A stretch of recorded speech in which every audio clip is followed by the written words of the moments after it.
Hi, folks. Welcome. We are Grown A Geeks, and tonight's episode is going to be just random geek chat.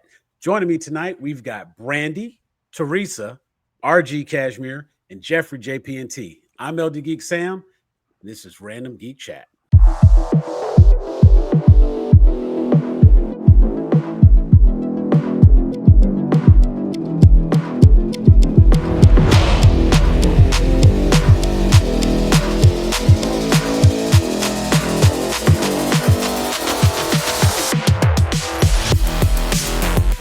We're back.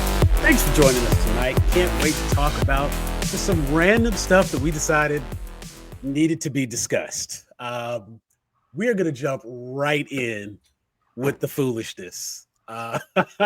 Recent reports say Wicked star Cynthia Erivo, in an interview, has stated she would love to play Storm in the MCU. I would love to play in the NBA. Everybody got a dream, right? Everybody got a wish and a dream. I was gonna say, I too would love to play Storm. You know what I'm saying? I do think it's. You know what I find is very funny though. I always love that it's supposedly a headline when celebrity actor wants a job. Celebrity actor wants to play this person. There's the occasional when somebody's really pushing for a specific project, or that's all they talk about, whether it be good casting or bad casting. Terrible casting.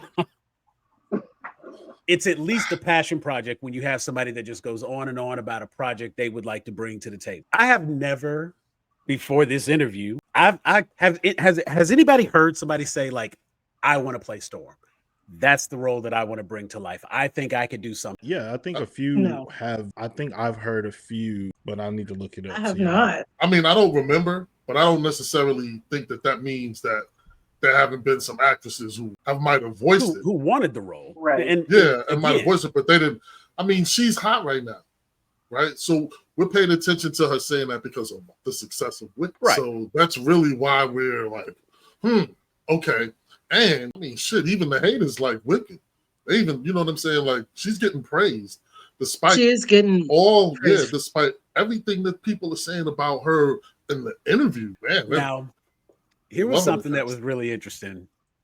And this is in all of the interviews and all the press leading up to Wicked, I was having a little bit of difficulty looking at Cynthia Erivo, the actress, doing the interviews and the promotional campaign, and then seeing Elphaba. Of course, now that we've seen some special features and some behind the scenes and whatnot, like the 4 hours of makeup and prosthetics and everything she had to do. And it's okay, so that's why the eyebrows, because, she had to have all this special makeup. And then, of course, when we were doing our Wicked preview, I had to just who is Cynthia Erivo? What would I know her from? What has she been in? What has she seen? And I had not seen Harriet. So, I didn't have a basis or a background for who she was. Now that she's, like RG said, now that she's hot right now that she's popular, no pun intended, it's very logical that she might have an opportunity to throw an idea out there and see where it lands. What you got? Just real quick before the fray, I just want to say I don't necessarily see her as Storm because I don't necessarily see her as Storm physically. I think she's got great features, but I would rather Michaela Coyle before Cynthia Erivo, simply because Cynthia Erivo is very small and bird-like. And that is not the Storm that I want to see. Right. I have an idea in my head of what I want, but I don't know who could play it. If that person is out there, I don't think that they may necessarily have been found yet. But I have an idea of what I want. Will I get that? I don't know. But I say all that to say, right, I do see how they could cast her. Right before this, a friend of mine posted it and she was like, I see it. I think people would be like, but she's a dark-skinned woman. And at this stage in the game, and she's got strong features. You know what I'm saying? She's not. Yeah. So I think in this stage in the game, most people would be like, I'll take what I can get. And that's not me saying I think she's a good fit. The logic is there. I absolutely understand. I have somebody in mind, and I'll throw throw my idea out there in a moment, but The Jeff, person that I have I in can see it on your mind face, man. What's up? doesn't exist and did exist at the same time. Because the Brandy, what person was that the I name of would that girl you always said? The girl you said at first, Michaela. Michaela Coyle. To be honest, my ideal storm is Angela Bassett 25 years ago. There you go. There Everybody. it is. Yeah. And I'll never have that. So who? Kiki Palmer? She probably the closest to Angela from back then, physically. Kiki has expressed interest in playing. No, she wanted to play Rogue. But I could see her maybe physically. Imagine her going out to try to audition for Rogue, and they'd be like, "Well, would you consider Storm?" Just saying. You know. But I don't. But I'm not like. And Kiki Palmer is my number one. I'm just saying, like, the closest to what it is that I want my Storm to have presence. I want her to physically have presence. When she walks in the room, I want her to be tall. I want that hair big. I want her to take up space, if that makes sense. So here's my idea, then. I'm going to just throw this. I liked Mother Anna Say. Jodie Turner-Smith from The Acolyte. Mm-hmm. I'm with it. Like, that I'm to okay me. With that. I'm okay when with that. When I saw her there, I was like, she's got that regal presence you were talking about. Yes. She's not a tiny person. Facts. And she looks like she could possibly kick somebody's ass. You know what I'm saying? So it's like, okay. And if I don't get her, then damn, I had it. She was 007. Lashana Lynch. Lashana Lynch. Yeah. Okay. I get her and Leona Lewis confused their names. I'm right there with those two being like, I can just see Storm in both of those people. They are both beautiful women. They are regal. They have that presence, and they can do the physicality necessary. To me, that works. What were you saying, Teresa? I was just saying she's already in the MCU. True, but I mean, they can. Michaela Cole. They double cast, but her part is really small. Would be triple at this point. But I multiverse. Well, it's the answer to everything. Let me throw out there really quick, because once Jeffrey gets started, it's probably going to take a while. I agree. We got a new rat master in the place. Okay.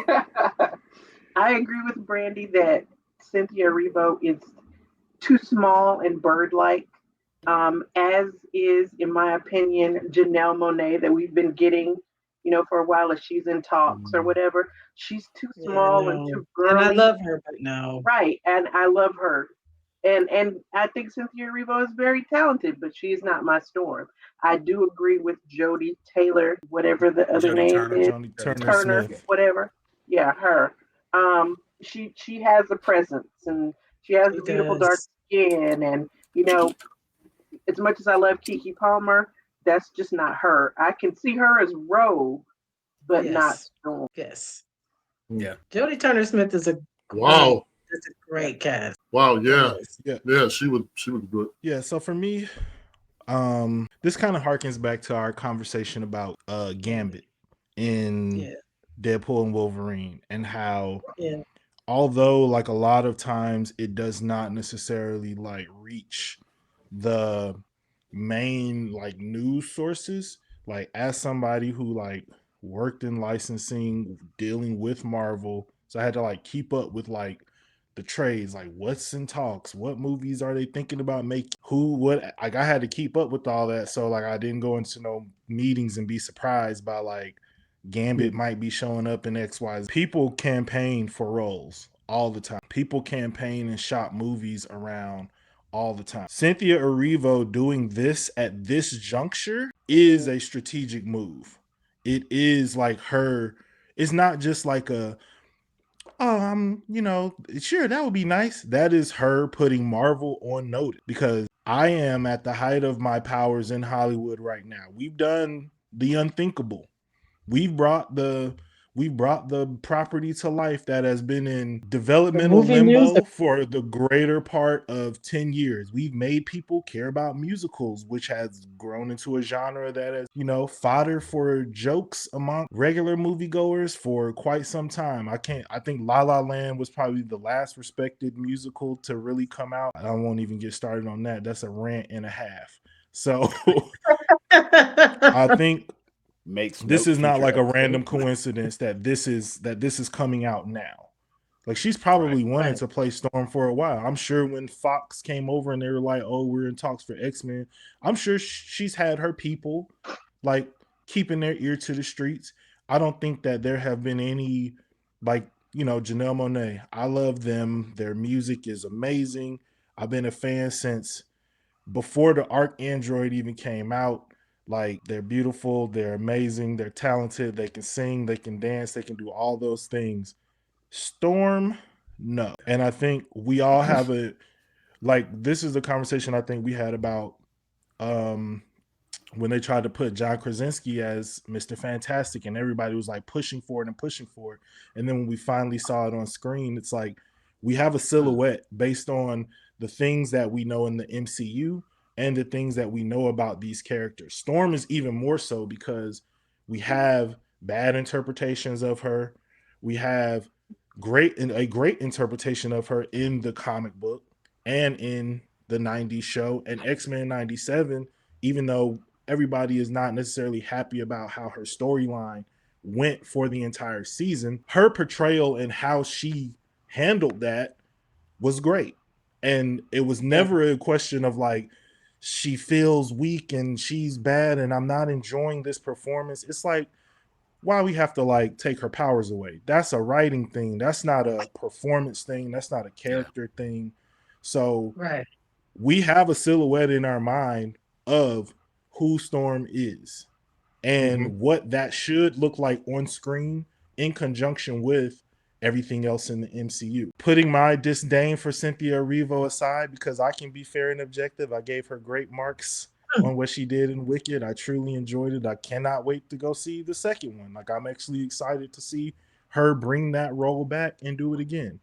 Yeah. Storm, no. It's just a no.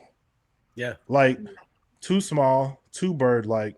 And I think when we talk about people like Jodie Turner-Smith, when we talk about even like a Michaela Cole, when we talk about a Lashana Lynch, the thing that they bring to their roles is an air of elegance. To me, Storm is a character that is above it, but not above you. And I think that when Cynthia Erivo, what she did in Wicked was not like an audition for Storm, in my opinion. Unless you just want to see what she looked like flying through the air.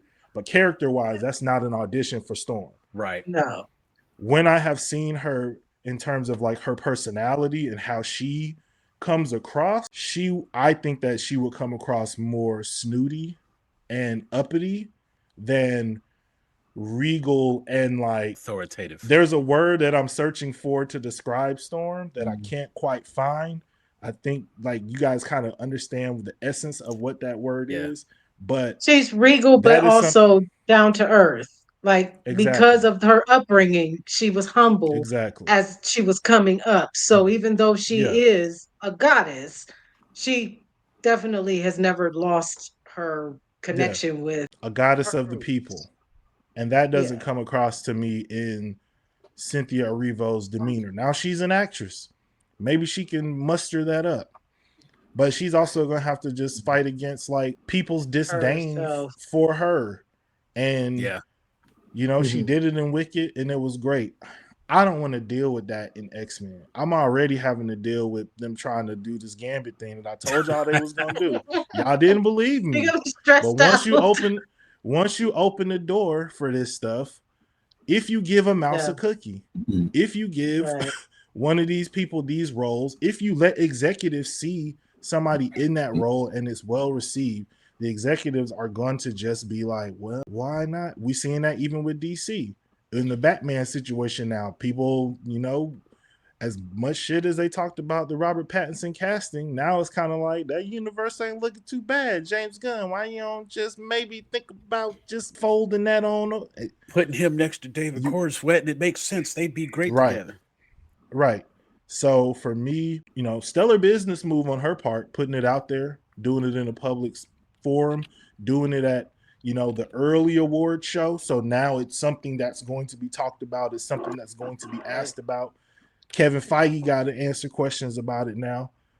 You know what I'm saying? She put the ball in everybody's court. She did what she needed to do. You know, kudos to you. But in terms for me, like the amount of like if she can pull this off, she's a much better actress than I even thought she was. I mean, even with the CGI capabilities and stuff like that, because like, you know, as mentioned, like she's not the biggest person out there. You know what I'm saying? Standing next to Ariana Grande, she looks, you know, regular sized. But standing next to other X-Men, she's not going to look like she's towering over any of them. Right. Like Tom Cruise syndrome. 5'1". Right. She's smaller than the Wolverine's supposed to be.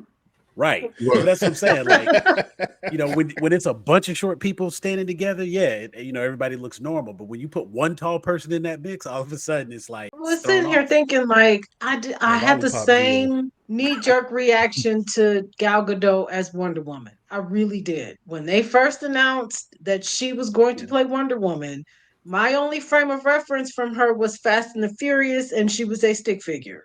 And I was appalled. Because I'm like, that ain't my Diana. You know what I'm saying? Like, I don't know who this the heifer is. She cute, but she ain't this. And then she pulled it off. Proved herself in the role. She was passable. Let's see, how do I say this? Like, because I'm not gonna sit here and try to hate on Wonder Woman like it wasn't a fantastic movie and I didn't enjoy the hell out of it, because I did. Right.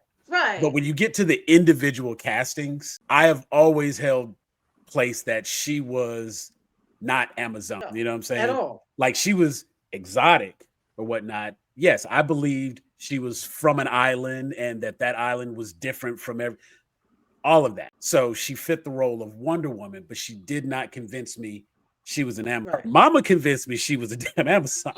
You know what I'm saying? The people on the island convinced me they was Amazon. Gal Gadot was a good Wonder Woman. I can see why you want to leave. Right, like you don't seem to fit in with these girls.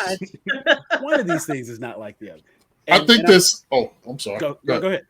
I was going to mention something back to the Cynthia. Jesus, I never. Arrivo. There you go. Never remember her name. I still haven't seen Wicked yet, and I don't like her.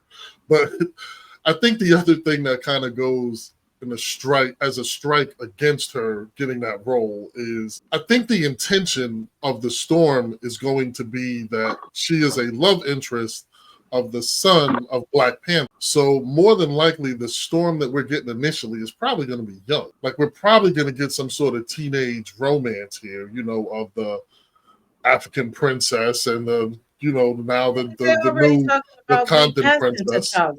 Like, they're already talking about recasting him, and they're not necessarily saying we're recasting as a teen T'Challa.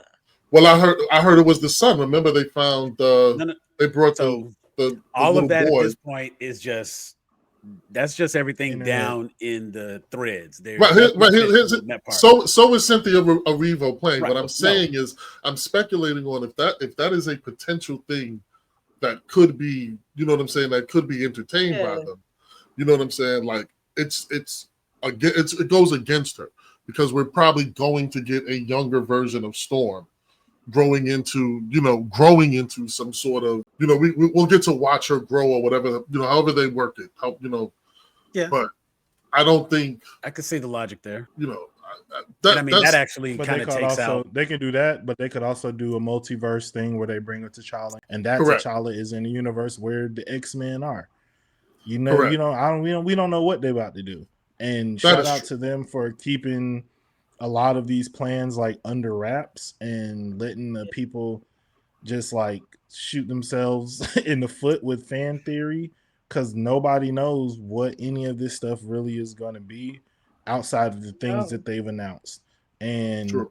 You know, I think that I do think like this is like a very common thing, maybe not necessarily always done as publicly as this for a role. Like generally, like a lot of times you will see actors and actresses give somewhat, I guess, for lack of a better word, humble answers like, you know, I would just love to play something where I'm this or I'm focused, like more open-ended answers, and not just being like, I want to play this specific role that everybody in the world knows is coming up, that's under, you know, microscopic levels of scrutiny from many different sectors and quadrants of the Marvel fan base that are that want to see someone cast in this role that they finally feel like will do the role the justice that the character actually deserves. And that's not to say Cynthia Erivo cannot do that, but for me, if I'm in the casting room, like, you're gonna have to audition. This is not an offer only for Cynthia Erivo. Right. Now, if Jodie Smith Turner had done something where she's like an African, like, to me, what the role that she played in The Acolyte, like, that's a Storm audition, in my opinion. The way that she dealt with them Jedis and talked to them people, like, that's an easy translation. And you're Nigerian, so I know you can do an African accent. We ain't gotta worry about none of that. Like, if the schedules work and the money is right, it's your role if I'm Kevin Feige. But now Cynthia Erivo, you know what I'm saying, you throwing your hot shit yourself in the mix. Now it's now is, you know, now the block is hot. Now here come the musical lovers. No, my hope is that they focused on the success of X-Men 97.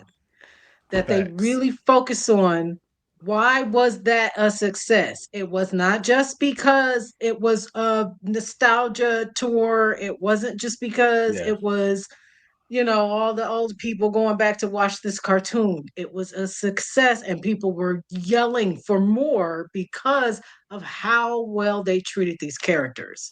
It was how well these characters interacted with each other, all of the rants and not the rants, but all of the praise and the videos that I saw that were just like, they finally, we're finally getting to see these characters again. Like, this is what it's supposed to be and what it's supposed to feel like. My only hope is that the people who are doing these movies are paying attention to that and not let's just insert and slot name A into this slot B because and to be fair, I do not feel like so far Marvel has done that. Yeah. I don't feel like they stuck cast.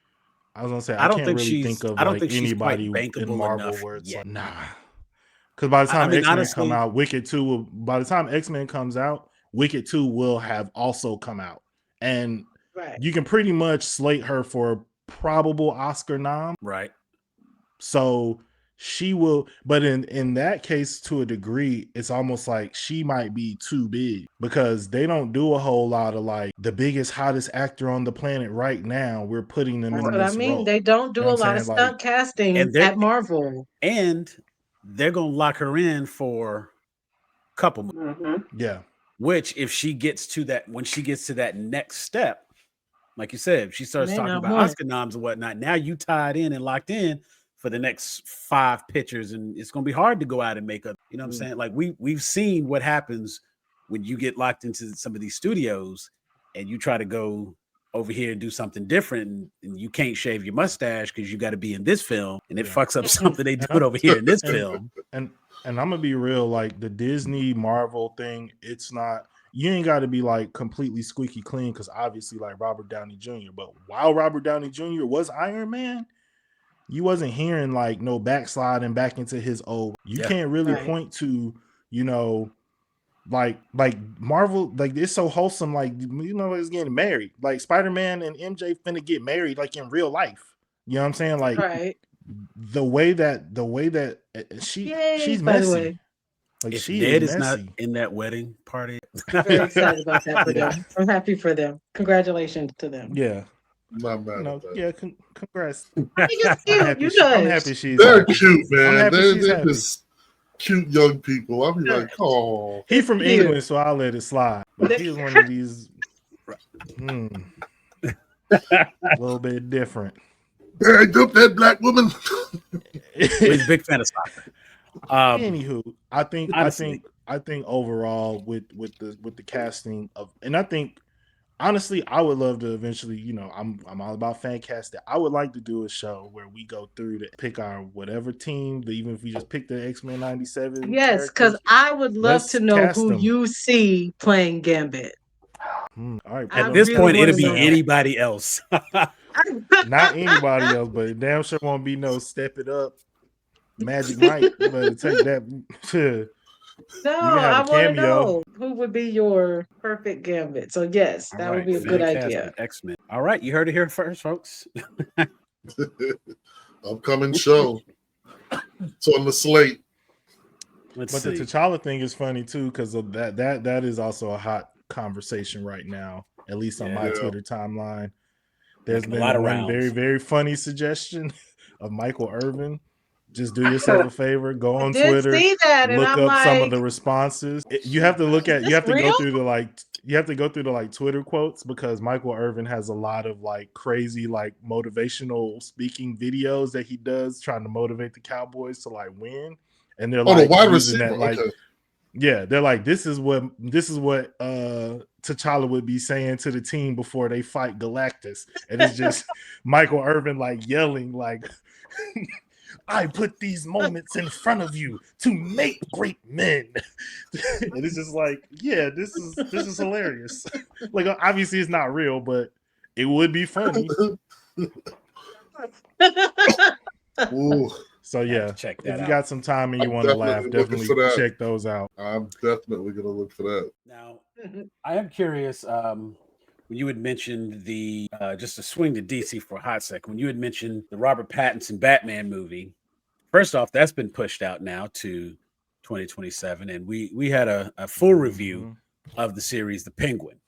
Do we speculate and assume and believe that it was the success of the TV show Penguin that's moved that they had to do some rewrites to include a little bit more? And so do you think that will change are we just going to get a different movie now? Do you think the events of this TV show and the success of the Penguin series changed the trajectory of the Batman? Well, if you look at the timeline, right, that Batman movie was greenlit before James Gunn was signed on to helm the DCU, and before any of the decisions made to like start over and any of that stuff was made. This Batman movie was already and that was one of the ones they decided to keep when they did the whole like slate clearing. But then, because I think also they had Colin Farrell locked in to do this show, but then the show was so good that I think like they greenlit the second movie because the first movie made enough money to where it was like, well, if you have a Batman movie do this well, you got to give Robert Pattinson a chance to shoot himself in the foot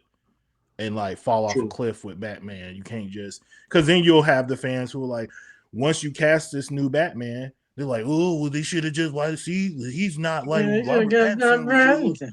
Yeah, Robert Pattinson, they won't be satisfied. Exactly. But then the Penguin was so good, and when you look back at the Batman movie, much better than like people thought. I think much better than probably a lot of people really allowed it to be in their minds, because they were like, well, what's the point in this, because he's not finna be the real Batman moving forward. But now it's like, and because he's Robert Pattinson, right? And now we got a Sony Spider-Man with no Spider-Man situation. Like how so now we're gonna be making a bunch of like Batman content with no Batman. Are we extending this Batman thing? Like, what are we doing? And I think Warner Brothers probably just made the call that was like, look, this is successful, it's making money. Until the DCU is ready to bring a Batman out, this is Batman. Y'all can worry about all y'all multiverses and the crime universe versus the D. Y'all can worry about all that on your little nerd site. The shareholders want money. Yeah. And this made money. So make another one and don't fuck it up. So then they had to go back and rewrite it. Yeah. And that's the bottom line there. So good luck, James Gunn. You the one that wanted to start with Superman and Supergirl and Swamp Thing and Creature Commandos and all these weird out of the box things, and you wanted to give us Guy Radner and Mr. Terrific before giving us Batman. That's what he's good at. I kind of needed a bat braid. I'm gonna be real honest. We do. I need a super break, but you know what? I'm willing to give it a chance, but I need a bat break. I do. Teresa not like she need a break. She don't like none of this stuff. So I need a break forever.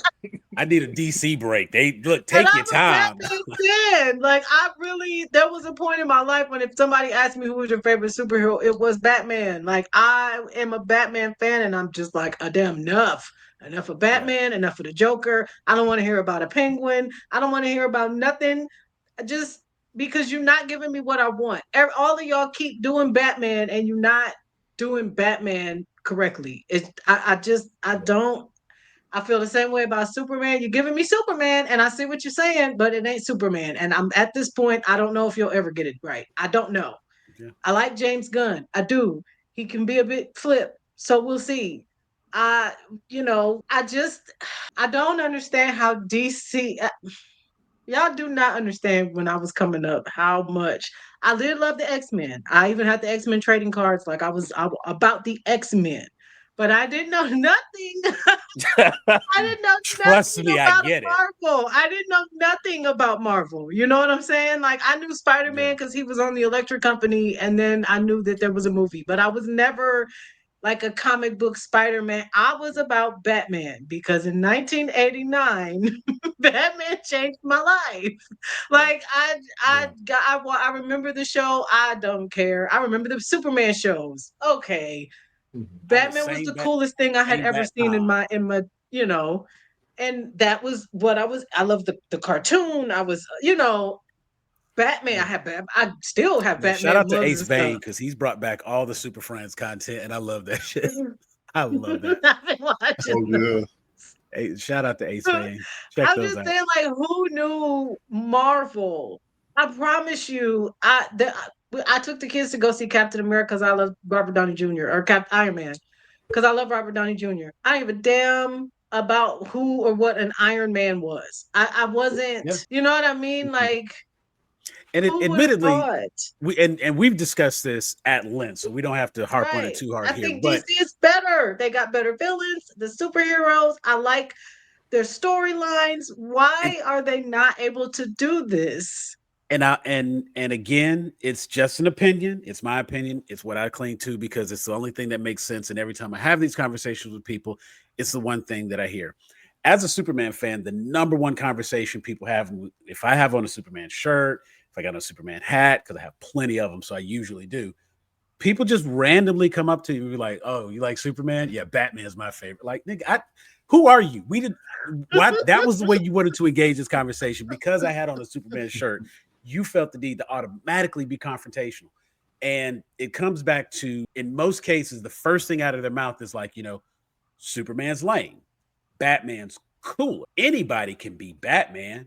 Anybody can't be Superman. So it comes back to this idea of relatability and, what I'm saying, being something that's tangible that they can aspire to. And that's one of the interesting lines in like the Man of Steel, where he's like, you'll lead them, you'll guide them, they'll run behind you, they'll fall, but you know what I'm saying? And it's like there's such a disconnect between the character that is infallible, unbreakable, it's perfect. You know what I'm saying? And because of that, people prefer Spider-Man, who has problems, who's just like me. Look, he can't keep a job either. I like Spider, you know what I'm saying? And it's like there's that aspect of relatability that exists a little bit more in the Marvel content. Most of the DC content are these mythological figures. You know what I'm saying? It's not normal. The biggest joke they wear what they stand for on their chests. They are. I mean, their ideas more than characters. The biggest joke is that Batman is the only one without powers. If you look at every other hero, their powers. Green Arrow. Powered beings. Well, I mean, it's not a contest. I can name some too, but my point being, Robin Hood, Batman. You know what I'm saying? Like, basically, look, still trained by the League of Shadows. Still, you know what I'm saying? It's like you can really get into it. Billionaire, playboy, philanthropist, all that kind of good stuff. But it's like ultimately, Batman is like the only one without powers. Just about everybody else has a power. You know what I'm saying? Whereas Marvel, you got a lot of regular people doing supernatural stuff. You know what I'm saying? Like they're going above and beyond. Iron Man is just a man in a suit. Yeah. But it's that man in a suit. You know what I'm saying? Captain America is like the best of us, but he's still like he's the greatest human achievement. You know what I'm saying? Like they still really play up that human element. He's a super soldier. Like this dude run and don't get tired. Like he's on a whole other level from people, but it's his humanity that makes him captain. You know what I'm saying? So it's like there's this human element. Peter Parker can bench press buses but be late for class. Can't keep a girlfriend. Always broke. Like, you know what I'm saying? It's like by making these people fallible. Broke boy. You know what I'm saying? Brokey hero. Like, you know Which what I'm saying? I don't understand how people can turn around and be like, anybody can be Batman. It's like, have you seen the economy, my brother? Like, it's about 10 or 12 people who could be Batman, and they're all choosing to be Lex Luthor. So anybody cannot be Batman. But there again, it's just I think it's that element of not even reality or realism, but that human factor that exists in a lot of Marvel stories. And granted, they have their same like fantastic elements and stuff. You know what I'm saying? They got aliens in the whole 9 too, X-Men and all that kind of good stuff. And all that, right? But it's still like every one of them has some like character flaw that makes them relatable. I think the problem with DC is they picked a bad storyteller to tell. They picked somebody who focuses on visual and did not focus on like how these characters interconnect with one another. Like when you think about the MCU, like what happened in the past? We need to talk about but the conversation starts with Brandy talking kind of about like why they can't get it right. And part of the reason why they can't get it right is versus like Marvel is Kevin Feige is a person who thinks about how things connect to one. So in the Marvel movies that are good, you see how the hero connects with the people who are in his inner circle closest to him, and how they try to connect with the world at large. When they get together in Avengers, it's not just we show up at the battle and we just nod and wink at each other. Oh, we're on the same side. Like that's never how it happens in comic books. The heroes got to fight and then realize they on the same side. Like they like in Avengers 1 when they all get in the room together for the first time. It's like everybody like he weak. You ain't nothing but a robot man. You ain't nothing but a science experiment. You just a random, but we start there and we have something to build on. We see characters interacting with each other and we see relationships between those characters grow, which is why we end up caring about the stakes. If DCEU had an event that was like Endgame and half the DCEU characters disappear at the end of a movie, we would have been like, good. No, none of you, I don't need none of y'all to come back. We would not have been crying over none of them leaving. No, you're right. You know what I'm saying? Like, because all Zack Snyder cared about was how big of a spectacle it could be, how much you could make it look epic on screen, how grotesque, how realistic, how brutal. Like the same thing he'd been doing since 300, he applied to this. And he missed the part of the story where it's like, we've had this conversation about Superman. It is about you having to quell yourself down and not be who you really are most of the time. You know what I'm saying? Like Clark Kent is the costume. Superman is who he really is. Batman is who he really is. Bruce Wayne is the costume that he puts on so he can walk through the world. But if he could walk through the world as Batman every single day, he would do that. He absolutely would. He would. Oh yeah. And funny enough, wait a minute. Now, interestingly enough, you kind of got that feeling in the Batman. Robert Pattinson looked like it was a struggle for him to put on a suit and go. Alfred had to be like, my boy, if you don't go to the shareholders meeting, you're gonna lose all the money and you're not gonna be able to do none of this. Like that's Batman. Like the problem with DC characters, the biggest issue between DC characters and Marvel characters is DC characters are just way too god. Like that's why they even made the series Gods and Monsters. They're way too powerful. All of Superman's villains and battles are damn near world ending. Wonder Woman, fucking world ending. You know, if you got Green Lantern, world ending. They're too strong. Marvel characters are regional, right? Spider-Man's gonna fight somebody, and the worst that's gonna damage is the city, right? Like it's not world ending. You don't have to involve. But the MCU was world ending. No, it got world ending, right? In the meantime, we had to watch Iron Man fight there, and that was they fought right there, and that's where it was gonna be, right? It wasn't until Thor that we got to fight that it was like, oh shit, now this might fuck the planet up, right? But for the most part, everybody's battle was kind of local, right? We watched something you heard on the news and be like, damn, what happened over there? That was right. crazy. It was like New York, the implications behind losing the battle would be maybe world ending, but it wasn't like world ending explosion. Well, no, that's what I'm saying. But the problem with DC is that's the thing, right? Is that but you could write stories like that. You could write stories like that for all of the DC characters. They choose not to because the people who they choose do on to the tell cartoons, the story. though. Yeah, right. That's what I'm saying. Right. The cartoons. I'm like, why right? is nobody communicating over there? No. Like, And seeing honestly, they I know think what's that's going on. How come y'all not talking to them? I think James Gunn heard all of that, and I think that's why we're getting the movie we're getting. Because if, like, not to do a full trailer breakdown or anything, but the first image we see is Superman busted up, bloody in the snow. He just got his ass kicked, so that's going to bring a lot of people like, oh, I want to see this because Superman got his butt. That's going to put some butts in the seat right there.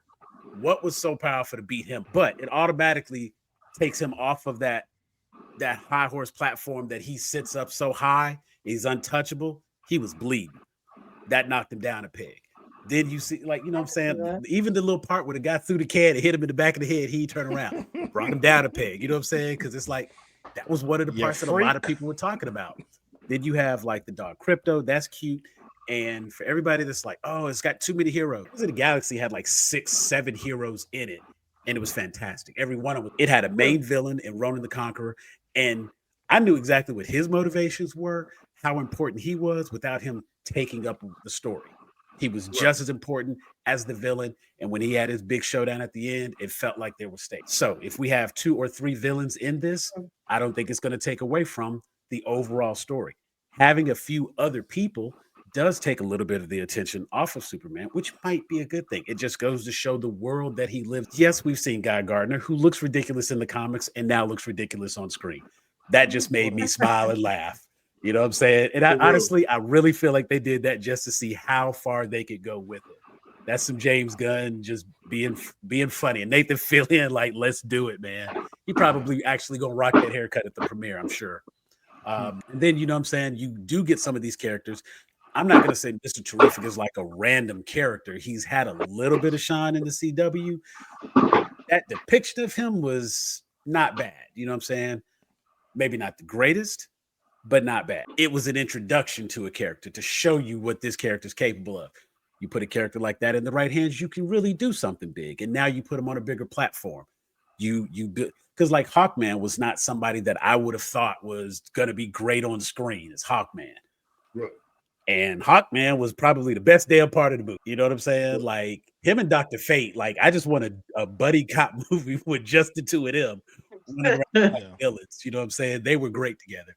And so I do think that what we've seen from the trailers and looking at every breakdown that was out there, seeing the trailer multiple times, and just hearing some of these conversations, it makes absolute sense that everything that has been a concern appears to be addressed just from this trailer. Did he follow through? Time will tell. But it's looking a lot more positive than it has in the past. Is this does this Batman that exists need to be with this Superman? I can't answer that till I see this Superman. Because that's true. That's a hard one to say. That's true. That's a hard because that Batman is very dark. Right. And are we getting the Suicide Squad? Like the Suicide Squad gonna be because James Gunn did them, are they part of this universe too? Because I want more Peacemakers. And I know we're getting another Peacemaker next this year. Peacemaker is coming over, but I think they're gonna do some weird like universe thing. Given that I think DC, just in my opinion, did multiverse better in the comics than Marvel. And I always kind of knew and understood what was happening. Crisis on Infinite Earths, go read it. So they've always, I feel like I'm not going to say they created or invented. Obviously, that's not the case. But I feel like they've always handled multiverse story a little bit better. Okay. Marvel has put multiverse on the screen and done a very good job. But there were other movies that exist. Jet Li's movie, The One, was the best example of what multiverse was. I've seen that in years. Yeah. I wonder if that's streaming anyway. That was a fantastic understanding of multiverse. You know what I'm saying? And anybody who couldn't get it, watch that. It was perfect. Family Guy has done multiverse no problem. I mean, even the DC comics, not yeah, comic, the DC cartoon. Yeah, the DC Justice League cartoon did. They've done all kinds of stuff. I think at the end of the day, James Gunn understands. He's I'm not trying to make it seem like he's a Kevin Feige disciple, but you had to have learned something being over and seeing how he wove all. You was in a couple of them board meetings. You was in a couple of them pitch meetings. Yeah. And I think the reality is not focusing on the spectacle, not assuming that like the name, because DC has the true household names. Like my grandma knows who Superman is. My grandma she didn't know who Iron Man was before Robert Downey Jr. You know what I'm saying? So in having all what appears to be the easier job, but you still have to put the time and the care into, and I don't think that the time and the care was put into developing the characters. Like you showing me this cinematic version of, Bruce Wayne, Mama Pearl's rolling down the gutter. And it's like, bro, I've seen this. You put more thought and care into that than Bruce Wayne's actual character. Like, yeah. Right. I don't know why these two guys are fighting. They both do the same thing. As much collateral damage as like Superman caused in that battle, how can you open your mouth to say anything about how Bruce Wayne does what he does over in Gotham City? And you live right across the harbor. So I know you can hear what's going on over there, player. Like, and you're not doing nothing. So I was about to say even how you develop this whole world doesn't even make sense within the core elements of the character themselves. People can try to defend him killing Zod in the first movie all they want to, but that does not make sense. That's not something that you do in movie 1 with Superman. People can try to defend his father dying in the tornado all you want. That changes the core value of who Superman is, because the lesson there is there's some things you cannot save people from. You can save people from a tornado. So save your dad. You can't save your dad from a heart. You can't do nothing about it. So now we have a Superman who has not learned certain core lessons that are essential to the character. And then you're trying to put him against characters who have ulterior motives, ulterior methods, but then also they haven't learned nothing either, because I don't know nothing about this Batman. All I know is he's been fighting crime in Gotham and 20 years. And across the bay, Metropolis is thriving. It's been 20 years. Yeah. So I think that James Gunn will have an attention to detail to the character development, and I will give him the benefit of the doubt. I think the trailer looked cool, but until I sit in the seat at the movie and enjoy myself, DC is on thin ice. Yeah. With me. They're doing okay right now. I've been watching Creature Commandos, and I have to say, like, if this is an indication of how the story is gonna go with the new DC, I think Creature Commandos is a good start. I don't know that I would have started with Creature Commandos, but to me that's a cop out, because you're using characters that nobody know nothing about. So but you can do anything. James Gunn's thing, though, right? Because I didn't know nothing about the Guardians of the Galaxy. I walked into that movie completely blind. I had no idea, except there was a raccoon and some sort of a tree man. I had no idea, and I had to revisit the comics on that one too. I went to go see it because it was the next movie coming out in the MCU. Yeah, that's why. Right, that's what I'm saying. Right. But I saw it again. I had no idea who they were. Right. And but we didn't go see it because it's a Guardians of the Galaxy movie. When I was Guardians of the Galaxy, but now when I was up there and I was watching it, Nebula, Gamora, I was like, oh, I know those names because I knew those names from the Infinity Saga. And Guardians of the Galaxy was like 10 or 11 movies in. We've already established our core characters. We've established the Avengers. That's true. And whatever was next, we was going. They really didn't have nothing to do with none of that was going on. No, they didn't. So it was like completely separate too. That was phase 2, right? The first Guardians? I think so, yeah.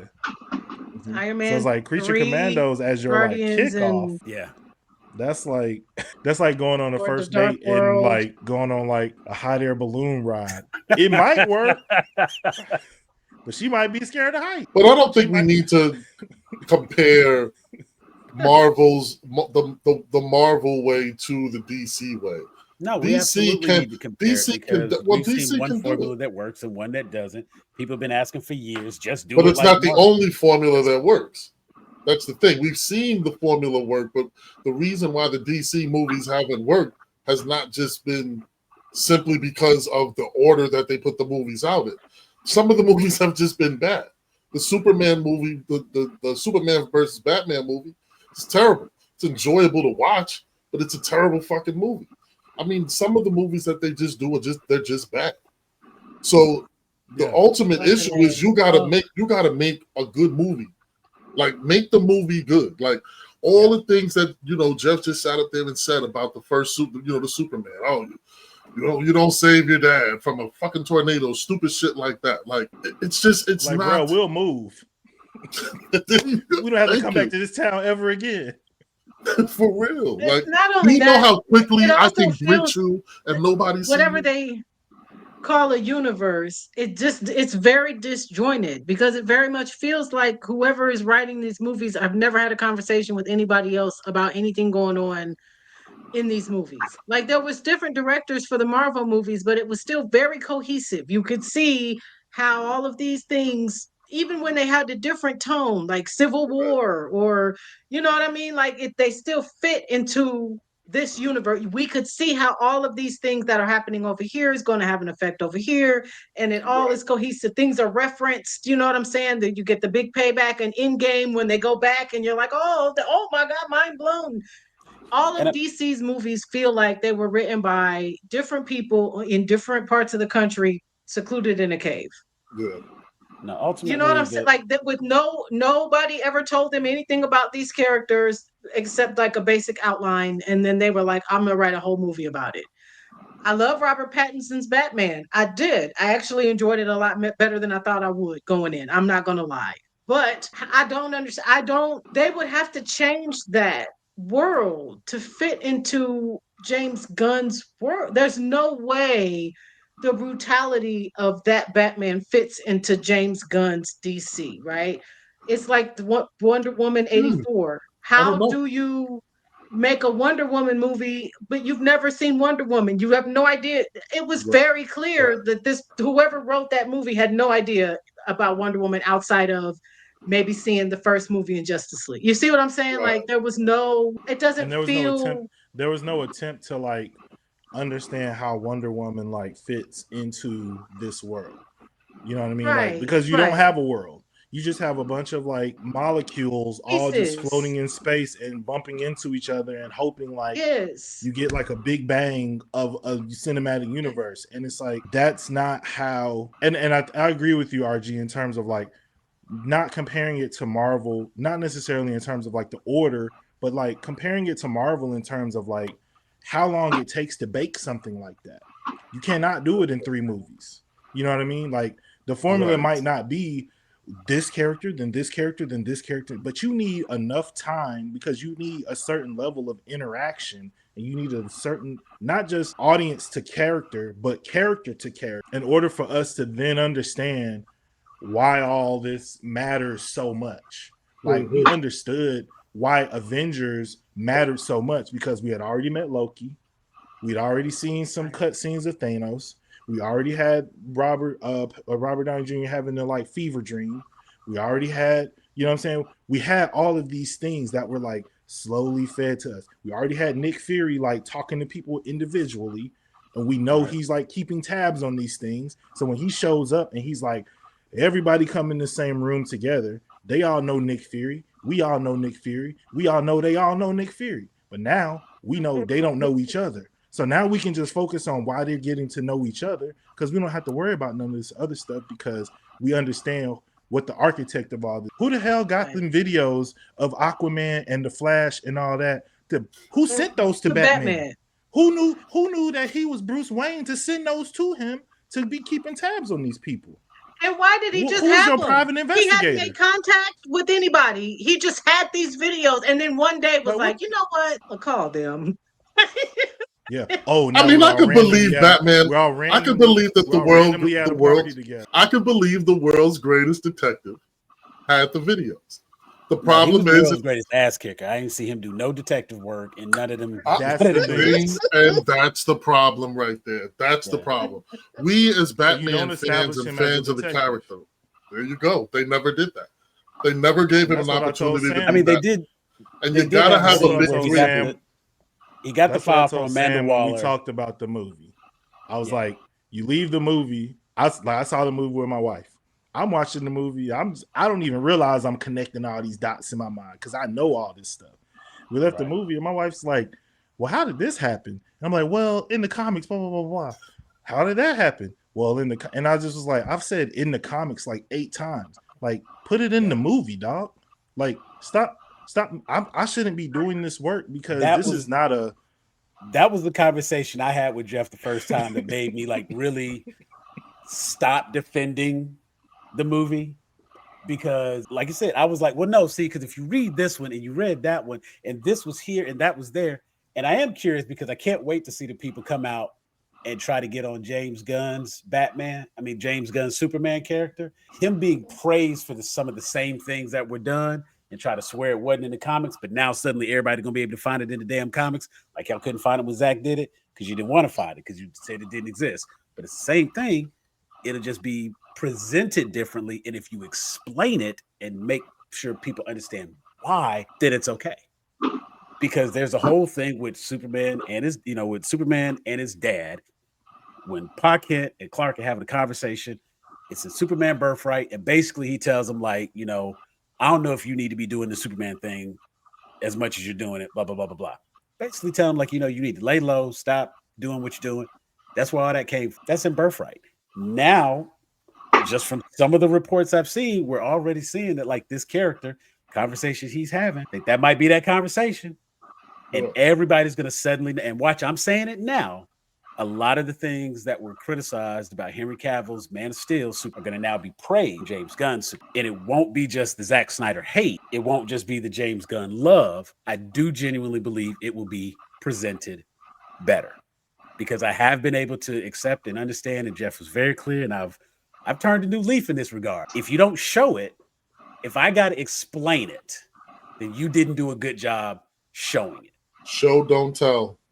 And my wife, she is always my springboard. If we leave a movie and she don't have a clue what the hell happened, doesn't matter how much I like, they missed something because she wasn't able to follow the story. If I got to answer that, it's 1 or 2 questions here or there. She started to like pick up on what Easter eggs are and that sort of thing. She may ask a question here or there. Cool. But if she's asking like major plot points, right? If she's asking about the movie we just watched, what I was supposed to study, right? Like if you can't tell what happened on the screen, that's a problem. So yeah, I would definitely say that having one person in charge to have to kind of put everything together and reference everything, it helps if they're a good storyteller and a good writer, not just someone who likes pretty visuals. So James Gunn has shown us he's a pretty damn good writer. So I feel very positive with what they can do moving forward. I'm still on the fence as far as Robert Pattinson being the DCU Batman. I got to see the Superman movie first to see if that's even doable. Like Brandon said, I don't know if that violence can work in that world. That'd be a little interesting. But I thought we were going to do a DC show later, but I guess gun, and we'll. I don't know if it's too much more to talk about now. We got to wait till shit come out before we can talk some more about it. Right. But hey, that was fair and balanced. We did like half Marvel, half DC. Right. I'm good with that. Marvel has the earned the right to be DC discussed. Good point. So we didn't need to talk about. Yeah, Good point. Marvel. We just talking about a little sprinkle. We just need a little paprika, a little salt, a little pepper. Right. DC, that formula is we still buying ingredients. I got one. How's everybody feeling about Lobo? Oh yeah, bro, he should have been cast in from the very originally. Beginning. Thank you. But I mean, is it okay for him to? I'm fine with it. If Chris Evans can be Johnny Storm and Captain America, and then Johnny Storm again, and then come back again as some other world Captain America, I'm fine. Getting Robert Downey Jr. as Doom. Yeah, I mean, at the same time, I'm fine with him. True enough. Once he if you don't cast Lobo him, if you don't cast him, whoever you do cast him as, is just gonna get the comparisons the whole time. He's gonna be like, "This should have been, oh boy." My thing is like, I want to know how many people out here just reading Lobo comics like that to suddenly be like, oh, he's perfect. And I mean, he's got the look. Cool. Jason Momoa, he's entertaining on screen. So I think he would make for a great Lobo. I'm curious to see how we're going to incorporate him in the vehicle for Millie Allicock's Supergirl. How does Lobo fit into that? Okay. Gun. We gonna see. They're from outer space, man. They're all from outer space. Like I said, gun. He's from a different planet. You know what? We got a whole year to ponder on that, and until they put out anything else, until I see a costume test, it don't matter. I give James Gunn, he has a track record that I feel as though I can just sit back and be like, I don't understand what you're doing. I don't know how this is gonna work, but you've done it before. Right. So until you don't do it, I'm gonna assume that you are. Yeah. I think that's all we can do for the DC right now is have hope. And if not, maybe we'll get a good Justice League movie. I like that. I like that. You like that one? Okay, that's my clip. Have hope. Pun was caught. This guy. That's my clip. All right. Well, look. Anybody got any closing thoughts here? Anything else you need to just say before we Teresa, go? no DC thoughts? No, Teresa got no DC thought. I appreciate her being so polite as we discuss DC. She was courteous. It allowed me to have some DC time. So I thank you for that, ma'am. When the movie come out, though, she finna go ham if it's not good.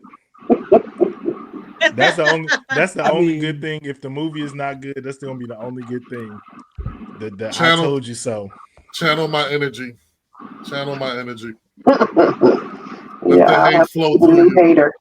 The funny thing is, I'm gonna kind of keep an eye and see how long it takes for her to go. Oh no, I have every intention of treating it just like a Marvel movie. I will be there, opening night, if not before, and I will see it more than once before we discuss it.